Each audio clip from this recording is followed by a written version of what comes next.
Magandang umaga sa inyong lahat. It feels great to be back in Toronto. Thank you so much for coming this morning, and it's great to have that wonderful and warm welcome. Thank you, Richard, for such a lovely introduction. It is an honor and privilege to work with and learn from one of Canada's pioneering and leading cultural theorists, critics, and producers whose artistic, scholarly, and political work has received national and global acclaim. When I came in 2008 to join the faculty at OIC University of Toronto, Richard and his partner Tim welcomed me into their home, and I'm continuously inspired by their fervent commitment to creating and sustaining critical spaces and directions for what could be otherwise. Thank you for leading the way and for paving roads less traveled. I would also like to thank the organizers of this very important conference, Robert Diaz, Marissa Largo, Carla Azores, I was going to call him Kit, and Fritz Pino, whose visionary leadership, collective organizing, and fierce dedication amidst so many odds have transformed what was initially wishful thinking into a groundbreaking reality. To my knowledge, there has never been a gathering in Canada of this scale and scope with an explicit focus on the interlocking dynamics of race, sexuality, nation, and diaspora. This historic event and the book that will come out of it will usher and define the new academic field of Filipino queer studies in Canada. So congratulations to the organizers, volunteers, sponsors, and many others who have helped to make this event happen. And we owe a deep utang na loob, a deep debt of gratitude to Robert Diaz. Passionate, astute, and rigorous, Robert takes on some of our most challenging intellectual and political questions. The problem of nationalism in his first book project, and the issue of multiculturalism in the other one. Central to his inquiries are the embodied subjectivity and agentic resistance of queer Filipinos and the counter-publics produced by those in the margins and rendered unthinkable by the dominant. Through his literary, historical, and ethnographic work, he shows us how the radical hope and enactments of Filipino queers facilitated their contested and at times ambivalent navigation of hegemonic structures, discursive scripts, and affinitive affiliations. Frankly, it is very rare to find someone whose intellectual acumen and capaciousness is matched by his personal integrity and generosity, and Robert is one of them. Since his arrival in Toronto not so long ago, Robert has become a leader, mentor, and guide to many Filipino Canadians and to gay, lesbian, bisexual, and transgendered queer Filipino Canadians in particular. I have known Robert for a dozen years now and have benefited tremendously and from his partner Mike's unconditional friendship, amazing hospitality, and if you haven't had it, delicious cooking. Thank you, Robert, for inviting me to be a part of this event.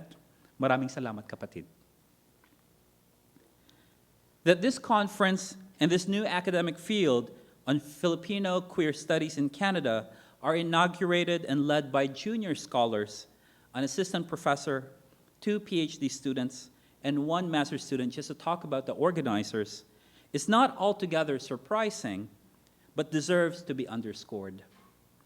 Innovations in theoretical, empirical, and methodological work, in other words, new ways of thinking, knowing, and doing, are usually developed and pushed by vanguards, those who do not fit, who work against the grain, who refuse to compartmentalize and be compartmentalized. Yes, the minorities, the queers, the diasporics, those in between and beyond. Yes, you who are presenting in this conference, yes, you who are in the audience, those who take extraordinary risks and make incredible sacrifices in your lives and careers to open possibilities for all of us. This event is not a coming out story. It's not a coming out party. Rather, this is an affirmation, a beginning and a continuation, a mark of survival, an act of revolution, an opening, an arrival for new departures. So let me begin my keynote remarks this morning with a more specific set of questions. So where's our history? Where are the Filipinos and queers? Where's the history of Filipino queers in Canada? As a student of history and cultural studies, I begin my search in the archives. Much has been said and written about archives. Etymologically, the term archive derives from the Greek word arche, which refers to a place where records are kept that facilitates both knowledge production and ideological construction. The archive is mainly conceptualized and constructed as a repository of the elites, the victors, the dominant, whose histories become memorialized and monumentalized. Although the archive has been conventionally constituted by material artifacts such as government documents, official reports, maps, print media, personal diaries, and letters, it has expanded to encompass photographs and artwork, performances and memories, fantasies and imaginations, and even feelings and fictionalized accounts. In light of challenges from social, critical, and post-oriented historians that have called into question master narratives, universal foundations, and authoritative truths, scholars have also cast doubt on the archive and the evidentiary and interpretive certainty derived from it. Historian Antoinette Burton points out the limits and possibilities of the archive as a site of knowledge production, an arbiter of truth, and a mechanism for shaping the narratives of history. For Michel Foucault, the archive is the law of what can be said, the system that governs the appearance of statements as unique events, that which determines all that these things said. Anthropologist Anne-Laure Stoller argues for an interpretive and methodological move from archive as resource to archive as subjects. She considers archives not as sites of knowledge retrieval, but as monuments of states, as well as sites of state ethnography. Literary critic Gayatri Spivak turns to the archives and reads against the grain, not only to glean the voices of the subaltern, but also trace the epistemic violence enacted. Jacques Derrida says the question of the archive is not a question of the past. It is a question of the future. The question of the future itself, the question of a response, of a promise, of a responsibility for tomorrow. In other words, scholars from various disciplines have discussed archives as a source of data, as a subject to be investigated, as a site of epistemic violence. They have tracked the law and system of enunciability of what can be said and the archive's limits and possibilities. They have also provided different ways of reading and interpreting archival contents, forms, and meanings. Amidst these multiple, competing, and contradictory interpretations of the archive, what ought we do? Should we abandon the archive for its flaws and bias, for its partiality and incompleteness? Or should we engage the archive, mindful of its constraints and parameters, not only to construct, narrate, and disseminate history, but also to deconstruct it? It's towards this latter move, as you could probably imagine, that I propose 3 different ways of searching for a Filipino queer history in Canada in our attempts to look for presence, for fantasy, and for beyond. One of the earliest presence, if you will, of Filipino queers in the archives can be seen in Richard Fung's 1986 video, Orientations. As one of the first videos on lesbian and gay Asians in Canada, Orientations is a milestone artifact and a crucial starting point in my search for a history of Filipino queers in Canada, and in particular, and in general, of queers of color. One of the first-generation Asian Canadians that Richard interviewed is a Filipina named Sylvia, and here's a quote from her. "I didn't even know there was a community. I had no idea. I didn't even know. I thought the whole community was St. Charles Tavern, and that didn't look so good. I was having a rough time in school, finally decided it's now or never. So one Friday night in February 1983, I decided I'd go to one of the meetings at school, at U of T, the Gay and Lesbian Center at U of T. They hold meetings every Friday night. Actually, I had gone to one a couple of years back, but I guess I didn't get too encouraged, and I never went back again.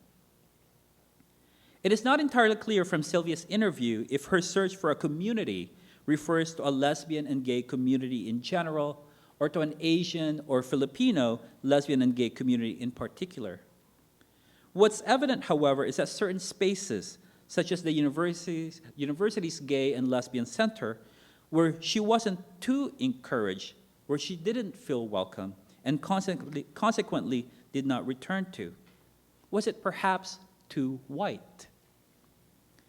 My search for Asian Canadian and specifically Filipino queer presence began in 2008 when I came to Toronto.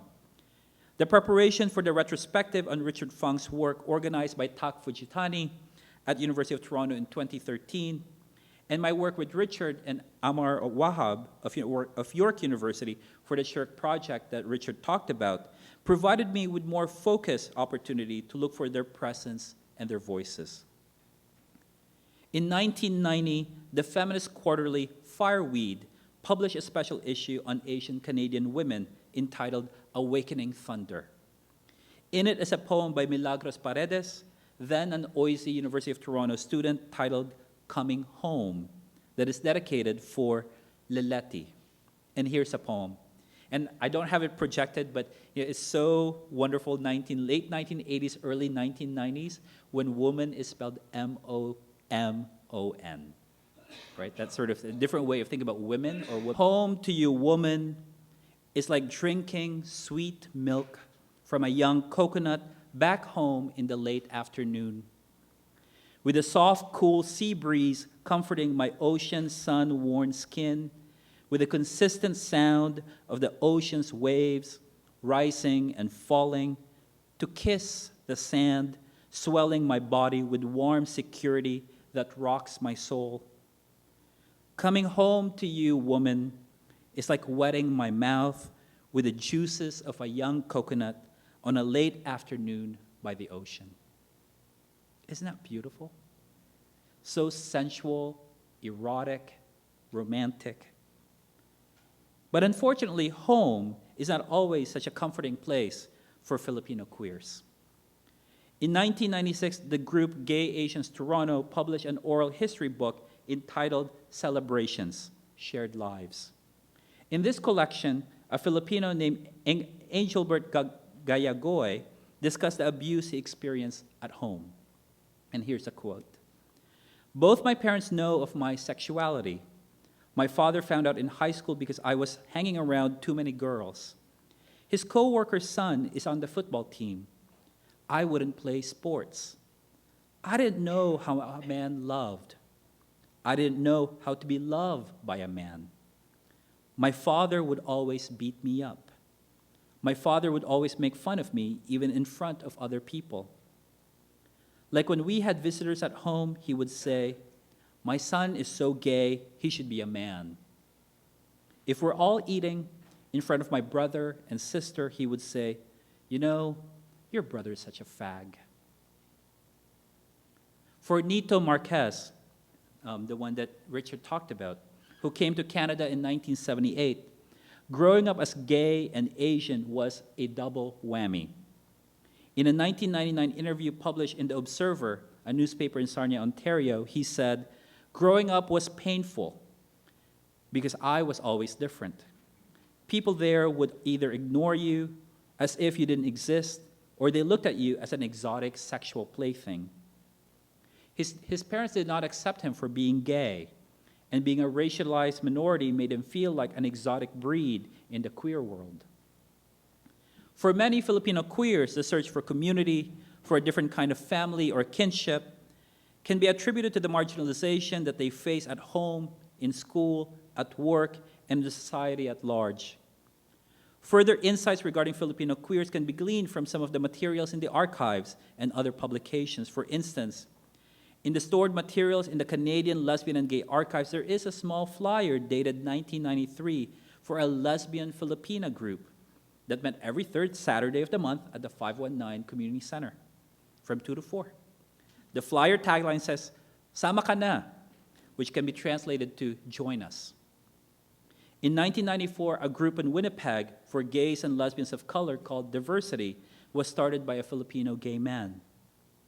In 1997, an organization called Asian Lesbian Gay Bisexual Peer Support Services in Toronto offered Tagalog services. Its pamphlet indicated Lingkod Taguyod sa mga Asyanong magkakabaro, which can be translated to services for Asians like us.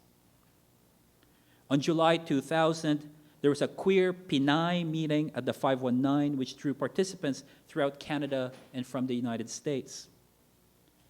In 2005, transgender Lorraine Tagalog, alongside Adel Abdul Rahim, filed a civil lawsuit suing the Toronto Police Services Board, a police officer, and another business for assault and battery and breach of their charter rights. In 2005, the Silayan Community Center in Toronto hosted a Barong and Saya dinner and dance event, a breakthrough fundraising for the Filipino-Canadian LGBT community. Within the past 6 years, there has been greater visibility of Filipino queers in Canada. In 2009, Mabel Elmore was elected as a member of the Legislative Assembly, representing the Vancouver-Kensington riding in British Columbia. As far as I know, Mabel is the first elected out Filipino queer politician in Canada. In 2011, Pinoy Pride Vancouver was established, becoming the first Filipino-Canadian LGBT group in British Columbia. And that same year, legal rights activist Angie Umbak from the Philippines became Pride Toronto's International Grand Marshal. So for me, the search for presence, for voices, for visibility is very important. As Richard Fung indicates from his essay in 1991, from the earliest articulation of the Asian gay and lesbian movements, a principal concern has been visibility. The same yearning for visibility animated our previous initiative to establish a scholarly, political, and artistic and community presence for Filipinos in Canada. In 2009, many people in this room helped organize, presented, and/or attended the first academic symposium on Filipinos in Canada entitled Disturbing Invisibility. The presentations from that symposium constituted the majority of what became a book co-edited by Bonnie McElhenney, J.P. Katungal, Ethel Tungohan, Lisa Davidson, and myself, and published by University of Toronto Press in 2012. My presentation and chapter focused on my search for Filipinos in Canada in the Canadian history books. So you see a similar theme that I'm still sort of searching. I argued that the sense of objection experienced by Filipinos in reading for self-representation in history textbooks produces an ardent desire to redress their absence. From my discussions with other Filipinos, it seems that Filipinos as abject beings cannot not want to be integrated in historical narrations, for the move from invisibility to visibility heralds their arrival as legitimate subjects of history who belong in the nation-state. I would like to extend this initial thinking on visibility and historical presence by considering what Foucault calls truth-telling. In 1981, Foucault gave a series of lectures at the Catholic University of Louvain in Belgium, which was translated into English and published last year with the title, Wrongdoing, Truth-Telling, the Function of Avowal in Justice. If we consider being queer as a, quote, wrongdoing, as Angelbert Gallagoy experienced at home in the physical and verbal abuse from his father, and as the Ladlad party list in the Philippines confronted the Commission of Elections and the Catholic Bishops' Conference in the Philippines, how might our truth-telling regarding our non-normative sexual orientations and gender identities be a function of avowal for justice? For Foucault, avowal takes the form of allothurgies, which are ritual procedures for bringing forth that which is true. These ritual procedures become the means through which individuals constitute themselves and are constituted by others as subjects telling truth about themselves. Avowal, therefore, is embedded in obligations of truth, the obligation to believe, admit, or postulate, and the obligation to know the truth of ourselves. So here I am trying to link my research for Filipino queer history in Canada with avowal or with the truth-telling of racialized and sexualized minority identities in the archives. Another way to search for a Filipino queer history is through fantasy.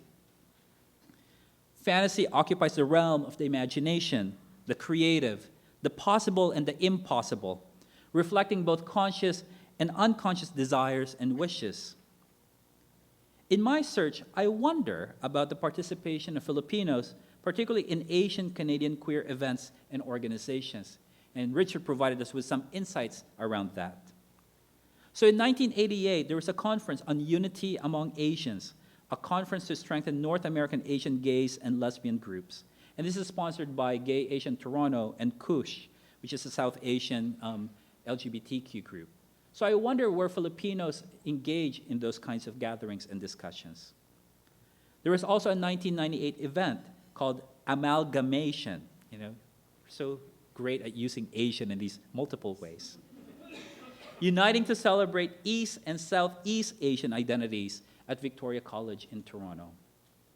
How were Filipinos involved in groups such as Gay Asian Toronto and Asian Lesbians of Toronto with the acronym ALOT?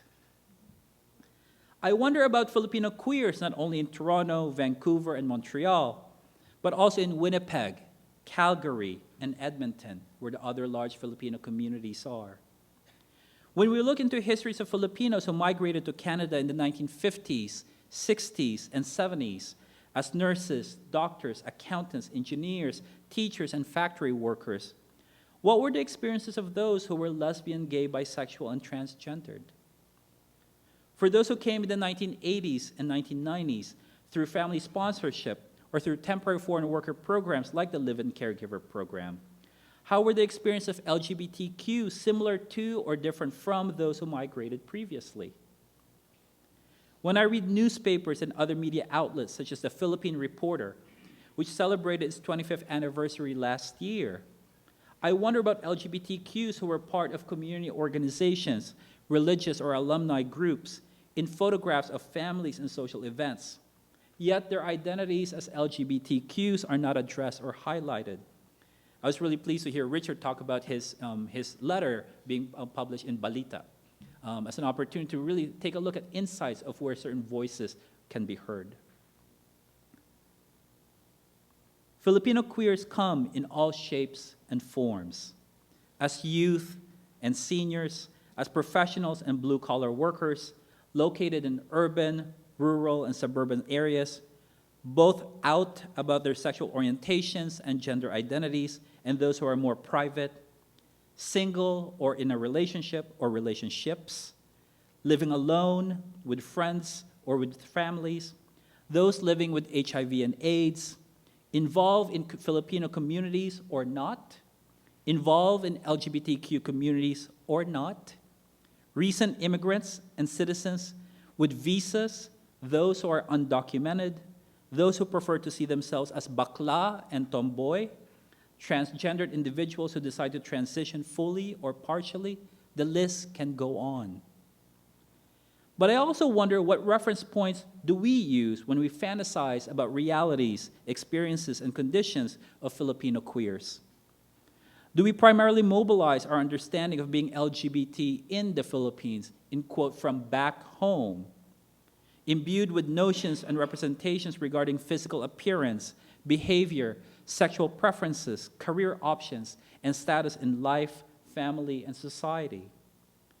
Or do we account for more, quote, Western ideas of being LGBT in the context of Canada or North America, embedded in notions and representations regarding individualism, outness, freedom, unshackled supposedly from the confines of family, religion, or government?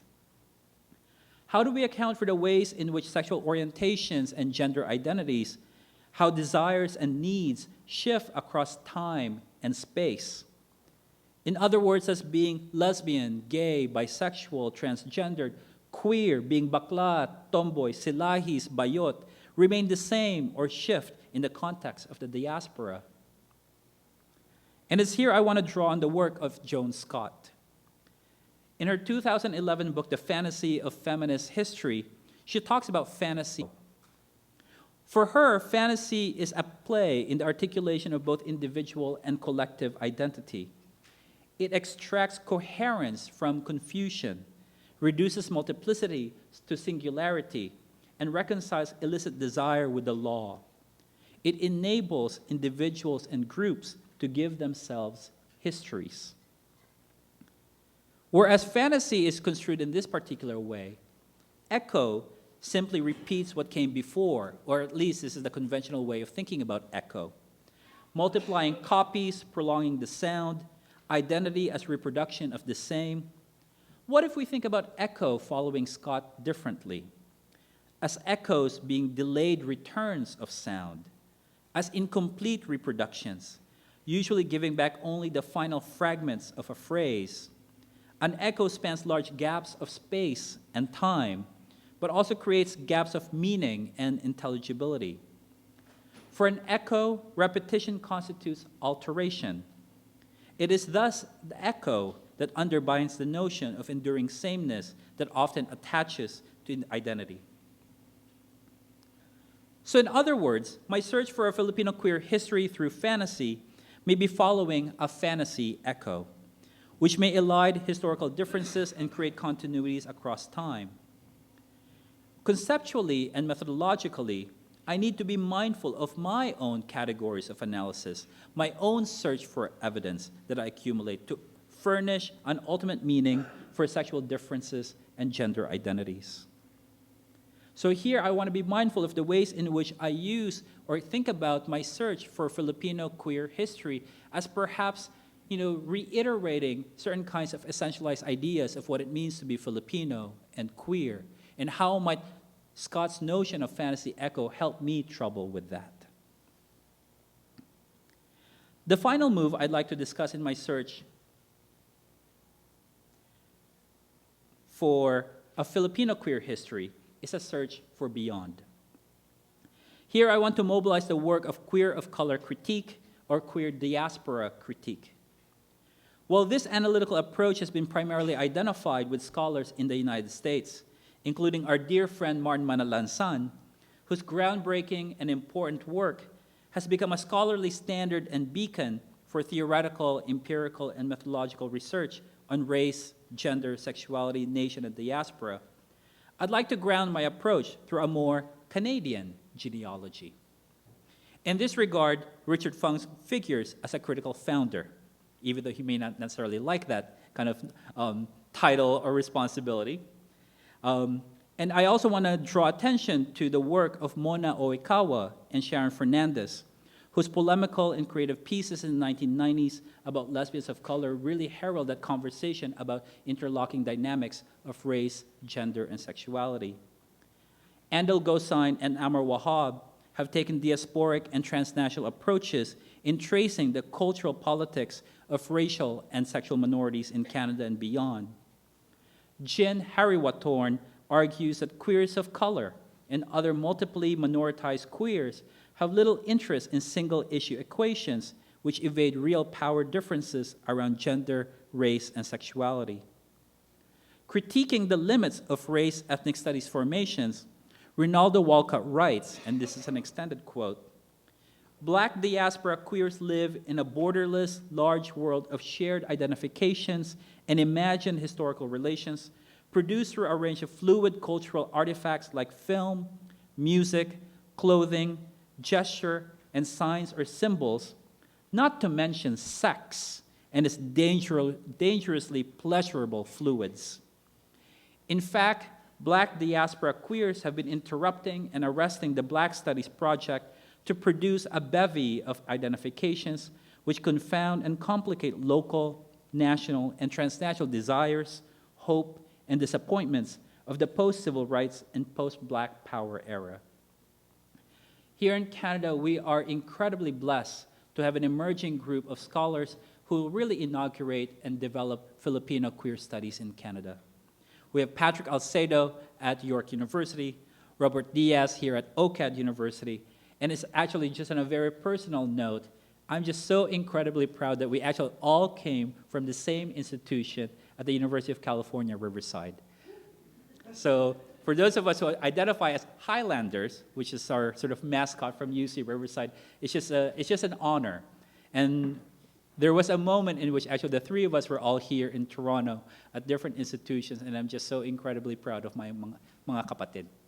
Of cultural and community organizers presenting in this conference, and as we know, particularly for Filipino-Canadian studies, for race ethnic studies, and for queer studies, that's really the foundation of the work that we do. But I also want to take a few moments to talk about what is also crucial here in terms of the work that we had done with the Filipinos in Canada, the Disturbing Invisibility Symposium, but also the book. And I think, frankly, that work was really embedded in a fairly heteronormative framework. And as one of the people who organized and co-edited that book, I think I could say that, and my co-editors are nodding and smiling in that regard. And what do I mean by that in terms of the symposium and the book being embedded in a fairly heteronormative way? And I'll provide one. I'm just looking at time. I think for the symposium and the book, the nuclear biological family became the unconscious ontological and epistemic paradigm. So when we think about family, particularly in a nuclear biological way, I mean, that's been really used and narrated as the ways in which, as a main reason for migration and family reunification, right? So for Filipino migration and reunification, the family became the index through which we understand and rationalize why we do what we do. And then when we think about the live-in caregiver program, as these Filipinas, mostly Filipinas working, again, with families figure then as, again, another place, as a site for labor, as a site for struggle, as a site for the way we do things. And for many Filipinos, the family, again, the nuclear family becomes a unit for survival, particularly in the diaspora. So why might the family be a limiting index for that? I think, frankly, it doesn't really capture the complexity of the realities of Filipino families and Filipino relationships and Filipino kinships. We're beyond the nuclear biological sort of orientation. And frankly, it also constrains a particular queer analytic. And I think even though some of the editors and contributors are out queers ourselves, I think part of the sort of ontological and this epistemic limit that we had operating within that is really a heteronormative way of thinking about our lives, experiences, and families. So for this conference, and I'm just so incredibly proud for what I'm going to learn over the next day and a half, I'm really glad that we're taking up questions of indigeneity. With Kapwa Collective and UKPC in various ways, taking up that question really, really seriously so that we could really think about not just our indigenous roots, but also in terms of the ways in which we wrestle with being diasporic settlers in the context of colonialism here in Canada. I also wish that we take up the question of religion more, particularly since, both the Philippines and those in the diaspora, work with religion in various ways. I didn't see that reflected in the conference, but perhaps, throughout the day, folks will engage with that question of religion. The other thing I would like to see us take up is really thinking about cross-ethnic, cross-racial relations and engagements, right? So that our main point of reference is not necessarily white Canada, but also what might it mean to think about our work as Filipinos with other Asian groups and other racialized minorities, right? What are those engagements? What are those interactions? What are the sources of conflicts, ambivalences, and possibilities? And last but not the least, I hope we talk about sex. Right? I mean, I do hope that in a Filipino queer conference, that sex, not just in sort of in an abstract way of thinking about sexuality or queerness, becomes a point of conversation, right? So amongst Filipinos, you probably understand, like, this sort of term, like, mga Pilipino, masyadong mae-el yan. Roughly translated to, Filipinos have strong sexual energy. So that would be sort of the polite way of saying that. Polite. So I do hope that throughout the day, or even when we come towards the evening or tomorrow, the sex becomes a place where we can actually engage, both in terms of the pleasures, desires, wants, and needs, but also in terms of the politics around that, right?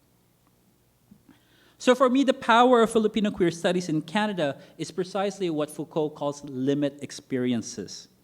Those forms of experience that, instead of being considered central and positively valorized in a society, were considered limit experiences. Those borderline experiences that put into question the very things that were considered ordinarily acceptable. So I want to make sure that as we highlight the work on Filipino queers in Canada, that we use that as an opportunity to really move us beyond normative conversations and to push the boundaries of what's possible in our scholarly, political, and pedagogical work. Because for me, what's at stake for Filipino queers in Canada is not only to further disturb invisibilities by paying attention to diasporic intimacies by queer Filipinos in the Canadian imaginary, so I'm just riffing off the title, but also to put forward intellectual, political, and pedagogical possibilities that are never fully satisfied with its own results. Thank you very much.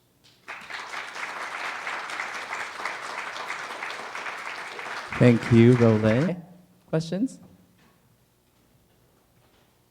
No? Well, I mean, I guess I'll start, Roland, by kind of just asking you, so what, well, I know you're a historian, so this is kind of part of the archival sort of thinking through. But, in the field of queer studies, for instance, there has been, and you began with this, a very strong critique of the archive.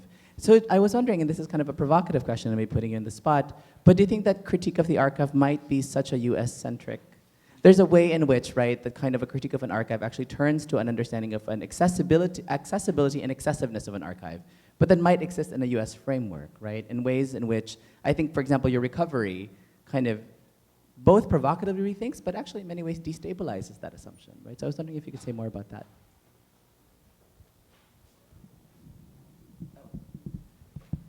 Oh, thanks. I think I'm okay. Initially, I had a fairly ambivalent, initially, I was really set on doing a lot of recovery work in history. In part, this really comes out of my former life as a high school teacher, in which I was working with a fairly Eurocentric curriculum. And my search to teach a broader set of histories and literatures was really doing that work on my own, and really culling through archives and materials. So it's really coming from that old teacher place, so that could be transmitted or passed on, so that students could really see themselves in history, see themselves in literature. So it's coming from that initial place. And of course, once you go to grad school, then you're like, oh my gosh, you're engaging with all these theories, all these questions about, oh gosh, do away with master narratives, even the very master narrative of ethnic history. Then you're like, well, crap. Then what ought we do? So that's why I even asked the question, given the critiques of the partiality and limits of the archive, the work that I want to do is to continue the work mindful of that critique, mindful of that limitation. And I don't necessarily know if that's particularly American. I don't necessarily know if that's particularly just sort of a US sort of issue. Because there's still work here in Canada being done by historians and cultural studies folks who are also doing that kind of smart recovery work, if you will, that doesn't necessarily doesn't want to recover history in that very sort of essentialized way, but to think about not just that history, but in terms of what are the conditions that made that emergence of that identity happen. What were the politics, the social cultural conditions, in terms of the ways in which we emerge? So it's really important for us to think about Filipinos' emergence in Canada as part of a very neoliberal movement by the Canadian government in order to bring in certain people as workers, right? From the 1950s, in terms of so-called professionals, all the way to the 1990s and the 2000s in terms of the so-called temporary foreign workers. And then the family reunification that then brings that together. So we cannot avoid thinking through that. But in terms of Filipino queer studies, then we need to then really rethink how might the ways in which we understand non-normative sexual orientations and gender identities in terms of bakla, tomboy, silahis, tranny, etc., become reconfigured perhaps in the context of the diaspora, right? So it's hard for me not to think through that without history. And perhaps that's just my own personal or professional sort of training. But if we think about changes over time and space, for me, the historical analysis is crucial. And when there's no central repository of materials, when there's no sort of formal archive, then we kind of do this sort of, where could we find things so that at least not only do we look for who we are in the past, but also in terms of how far we may have come. And not necessarily to think about progress in that kind of way, but at least to track the possibilities and the impossibilities of what we have become. Thank you. Questions? Questions? Oh, yes, please, Conley. Like Oprah. Hi, Roland. Hi. Nice to have you here. Thank you for that excellent and rich discussion. I have a lot of questions, but the one I think I'll ask right now is around the Filipinos in Canada anthology. And you talked about the book and the symposium as limiting and as embedded in a heteronormative narrative. And I think that's a really important conversation we need to have. And I'm just wondering, you talk about furthering that disturbing of invisibility, and you talked about envisioning how we might push the boundaries and push the discussions around, the family or constructions of the Filipino family as within that nuclear biological frame, right? How might we do that? What kinds of discussions or conversations might we have in order to do precisely what you've called us to do? And I'm also thinking about Martin Manalansan's work on queering the care chain paradigm, sort of these kinds of discussions around what can we do to move the conversations around the live-in caregiver program, around temporary foreign worker program, around all of these sort of important conversations, and making these kinds of linkages that, that can further our work.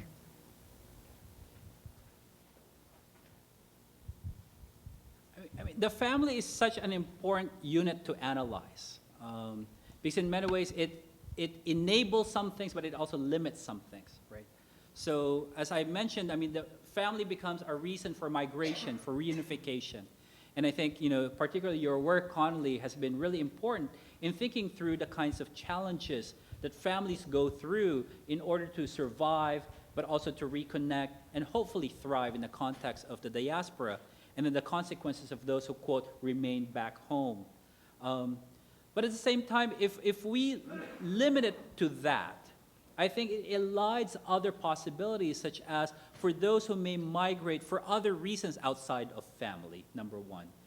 For those who come here or who think about relationships or kinships in other ways, in much more queer ways, if you will, outside of the constructs of the nuclear biological household. And at the same time, how might we think about different kind of filial arrangements, living arrangements that could be a source not only of survival, but also to celebrate a different form of life, a different, of what could be otherwise. So for me, I don't want to completely do away with family, but to mark the limits and constraints so that we could think about other possibilities. Thank you, Roland. Unfortunately, because we are running out of time, I will table the questions, and then you can approach Roland throughout the conference.